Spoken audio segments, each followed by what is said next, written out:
Hello students, maths online coaching में आपका स्वागत है। आज जो मैं आपको ये क्वेश्चन कराने जा रहा हूँ, इन्वेस्टिंग एक्टिविटी का कोई भी क्वेश्चन इस क्वेश्चन के बेस पर आप सोल्व कर सकते हो, क्योंकि इन्वेस्टिंग एक्टिविटी में सबसे डिफ़िकल्ट टॉपिक होता है एसेट अकाउंट को प्रिपेयर करना और एक्यूमुलेटेड डेप्रिसिएशन अकाउंट को प्रिपेयर करना। एसेट अकाउंट कैसे प्रिपेयर किया जाता है, इसके बारे में मैं अपने पिछले वीडियो में आपको समझा चुका हूँ। तो आज के इस क्वेश्चन के अंदर हम एसेट अकाउंट दोबारा से फिर बनाना सीखेंगे और साथ के साथ एक्यूमुलेटेड डेप्रिसिएशन अकाउंट कैसे बनता है ये भी मैं आपको बनाना सिखाऊंगा। तो सबसे पहले हम क्वेश्चन को रीड करते हैं कि इसमें दिया हुआ क्या है। The balances in machinery account and accumulated depreciation account as on March 31st 2018 एंड 19 आर गिवन बिलो। आपको मशीनरी अकाउंट के और एक्यूमुलेटेड डेप्रिसिएशन अकाउंट के बैलेंसेस गिवन है 31 मार्च 2018 को और 31 मार्च 2019 को। मशीनरी का बैलेंस है 5 लाख और 6 लाख। एक्यूमुलेटेड डेप्रिसिएशन का बैलेंस है 1,64,000 और 1,80,000। एक्यूमुलेटेड डेप्रिसिएशन का मतलब होता है इकट्ठा किया हुआ डेप्रिसिएशन। इसके बारे में आप +1 में भी पढ़ चुके हो कि जब हम डेप्रिसिएशन को हर साल एसेट में से माइनस ना करके उसको एक अलग से अकाउंट में इकट्ठा करते रहते हैं तो उसी अकाउंट को एक्यूमुलेटेड डेप्रिसिएशन बोलते हैं, यानी ये डेप्रिसिएशन इकट्ठा किया हुआ डेप्रिसिएशन होता है। तो ये आपको बैलेंसेस गिवन है। इसके अलावा during the year a machine costing ₹1 lakh, accumulated depreciation thereon ₹44,000 was sold for ₹30,000। ये आपको इन्फॉर्मेशन दी हुई है कि एक मशीन जिसकी कॉस्ट 1 लाख रुपए थी, उसके ऊपर एक्यूमुलेटेड डेप्रिसिएशन 44,000 रुपये था, यानी इकट्ठा किया हुआ डेप्रिसिएशन 44,000 रुपये था, उसको हमने 30,000 रुपये में बेच दिया। तो आपने रिक्वायर्ड यानी क्या क्या कंप्यूट करना है। Compute the amount of machinery purchased, depreciation charged for the year and loss on sale of machinery. आपने ये 3 चीज़ें निकालनी है कि मशीनरी कितने की परचेज़ की गई ड्यूरिंग द ईयर, डेप्रिसिएशन कितना चार्ज किया गया इस साल में, और आपको loss on sale of machinery कितना हुआ, मशीनरी को बेचने पर कितना लॉस हुआ है। सेकंड, साथ के साथ आपने और क्या इसमें करना है, how each of the item related to the machinery will be reported in the statement of cash flow. यानी कैश फ्लो स्टेटमेंट बनाते समय आप मशीनरी से संबंधित आइटम्स को किस प्रकार से दिखाओगे, शो करोगे। तो इसमें देखो, आपने एक तो बनाना है मशीनरी अकाउंट, क्योंकि मैंने पिछले वीडियो में भी आपको समझाया था कि जब भी आपको मशीनरी के संबंध में ओपनिंग क्लोजिंग बैलेंस दे रखे हो और उसकी कोई एडजस्टमेंट दे रखी हो मशीनरी को बेचने की या मशीनरी को ख़रीदने की, तो आपको मशीनरी का या एसेट का अकाउंट बना लेना चाहिए, ताकि वहाँ से जो भी मिसिंग फिगर है उसको फाइंड आउट किया जा सके। तो सबसे पहले इसने देखो मशीनरी अकाउंट ही बनाया है, एसेट अकाउंट बनाया है, और इसको बनाने का मैंने आपको फॉर्मेट बताया भी था। ये इसका फॉर्मेट है कि सबसे पहले ओपनिंग बैलेंस लिखा जाता है डेबिट साइड में सबसे पहले नंबर पर, फिर क्लोजिंग बैलेंस लिखा जाता है। तो इसने भी देखो यहाँ पे सबसे पहले ओपनिंग बैलेंस लिखा मशीनरी का, to balance BD। Opening balance माना जाएगा 18 वाला, क्योंकि जो साल पहले आता है वो ओपनिंग बैलेंस होता है, 19 बाद में आएगा 18 के, तो इसका बैलेंस क्लोजिंग बैलेंस माना जाएगा।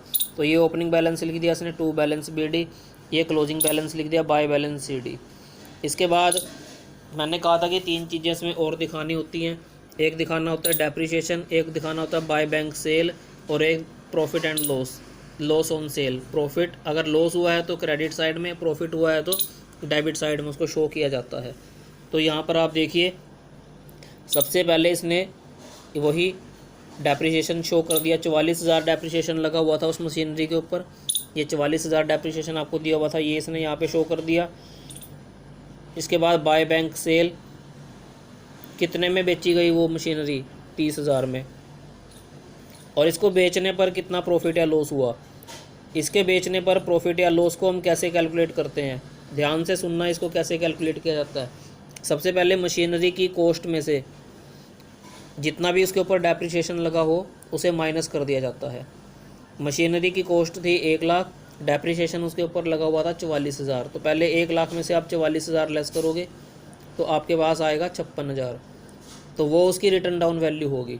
फिर रिटर्न डाउन वैल्यू को आपने कंपेयर करना होता है सेल वैल्यू के साथ। तो आपने 56,000 की चीज़ को 30,000 में बेच दिया, तो ज़्यादा में बेचा या कम में? कम में बेचा है, तो इसका मतलब यहाँ पे लॉस हुआ है। तो कितने का लॉस हुआ? ये 26,000 का। ये आप देख सकते हैं कि किस प्रकार से मैंने लॉस को कैलकुलेट किया है। ये चीज़ें मैं आपको +1 में ऑलरेडी समझा चुका हूँ। कॉस्ट थी मशीनरी की 1,00,000, उसमें से लेस कर दीजिए फिर उसका एक्यूमुलेटेड डेप्रिसिएशन 44,000, तो उसकी रिटर्न डाउन वैल्यू आएगी 56,000। सेल वैल्यू है उसकी 30,000, यानी आपने 56,000 की चीज़ को 30,000 में बेचा, यानी कम में बेचा है। तो कम में बेचने का मतलब यहाँ पे लॉस है। अगर ये ज़्यादा में बेचा गया होता तो यहाँ पे आंसर आता प्रॉफिट। तो इस प्रकार से ये लॉस की कैलकुलेशन की गई है।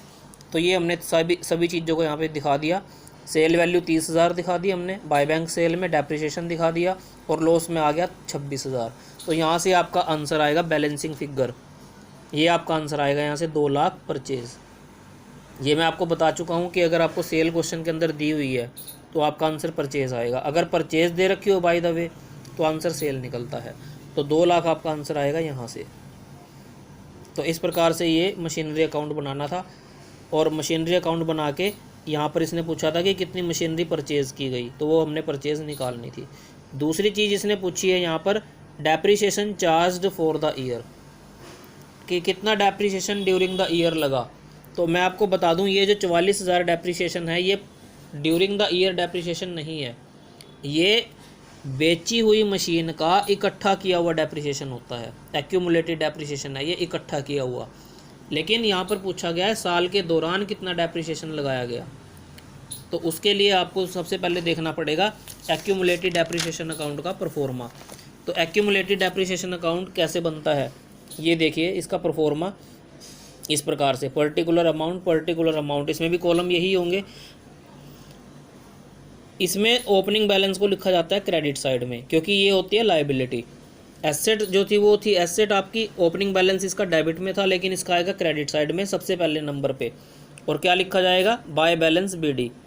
तो ये बाय बैलेंस BD मैंने लिख दिया ओपनिंग बैलेंस। क्लोजिंग बैलेंस लिखा जाता है डेबिट साइड में सबसे लास्ट में, टू बैलेंस CD।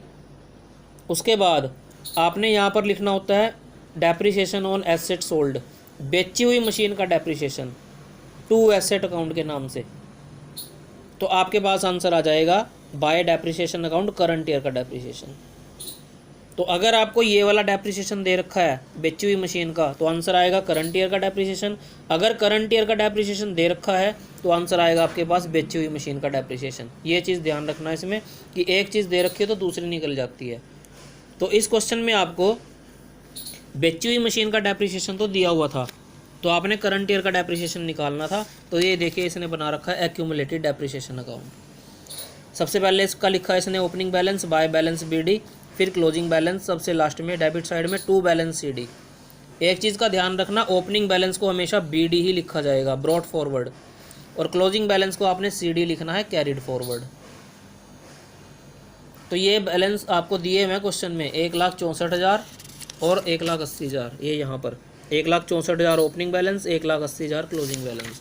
ये आ गया ओपनिंग बैलेंस 1,64 और क्लोजिंग आ गया 1,80। उसके अलावा मैंने कहा डेबिट साइड में लिखो टू मशीनरी अकाउंट, बेची हुई मशीन का डेप्रिसिएशन 44,000, ये यहाँ पे शो कर दिया मैंने। तो आंसर आ जाएगा बाय डेप्रिसिएशन करंट ईयर का डेप्रिसिएशन। इन दोनों का टोटल कर लो 2,24,000, इसमें से माइनस कर दो 1,64,000, तो करंट ईयर का डेप्रिसिएशन आ गया 80,000। तो ये सेकंड चीज़ पूछी थी इसने क्वेश्चन के अंदर कि कितना डेप्रिसिएशन लगा करंट ईयर में। तो ये हमारा सेकंड आंसर भी आ गया। ये पूछा था इसने depreciation charged for the year. और तीसरी चीज़ पूछी थी loss on sale of machinery, ये हम इसमें निकाल ही चुके हैं, लॉस ऑन सेल 26,000। तो ये तीनों आंसर हमारे फाइंड हो चुके हैं। इस प्रकार से हमने एसेट अकाउंट और एक्यूमुलेटेड डेप्रिसिएशन अकाउंट बनाना होता है। उसके बाद इसने पूछा था कि कैश फ्लो में कैसे दिखाओगे आप इनको। तो आपने क्या करना है, जो आइटम ऑपरेटिंग एक्टिविटी से रिलेटेड है उसको ऑपरेटिंग एक्टिविटी में दिखा दो, और जो इन्वेस्टिंग एक्टिविटी से रिलेटेड है उसे इन्वेस्टिंग एक्टिविटी में दिखा दो। तो ऑपरेटिंग में देखो ये बनाया हुआ इसने, ऑपरेटिंग एक्टिविटी में क्या क्या आएगा इस क्वेश्चन के हिसाब से। एक तो डेप्रिसिएशन आएगा, डेप्रिसिएशन यहाँ पे आपने ये वाला लेना होता है करंट ईयर का, ना कि एक्यूमुलेटेड, ये चीज़ ध्यान में रखनी है। तो एक्यूमुलेटेड डेप्रिसिएशन नहीं लेना आपने, करंट ईयर का डेप्रिसिएशन लेना है 80,000, और एक आएगा इसमें loss on sale of machinery, ये भी ऑपरेटिंग एक्टिविटी में आता है 26,000। बाकी सेल और परचेज मशीनरी की ये इन्वेस्टिंग एक्टिविटी में दिखाओ आप। सेल 30,000 है और परचेज आपने निकाल ली थी अभी 2 लाख की माइनस में, यहाँ से ये सेल 30,000 यहाँ दे रखी है और ये परचेज़ आपने निकाल ली थी 2 लाख की। सेल को प्लस में लेना है, परचेज़ को माइनस में लेना है। इसमें एक चीज़ का ध्यान रखना है, आंसर नहीं निकालना किसी भी चीज़ का, इनको सिर्फ ऐसे ही दिखा के छोड़ देना आपने, शो करना था केवल, आंसर नहीं निकलेगा इसका क्योंकि ये पूरा क्वेश्चन नहीं है। तो उम्मीद है आपको ये टॉपिक समझ में आया होगा। इससे रिलेटेड जो भी आपको क्वेश्चन दिए जाएंगे, क्वेश्चन नंबर 22, 23, ठीक है, जो भी क्वेश्चन आपको दिए जाएंगे वो आप इसके बेस पर निकाल सकते हो। उम्मीद है आपको टॉपिक समझ में आए होंगे। धन्यवाद।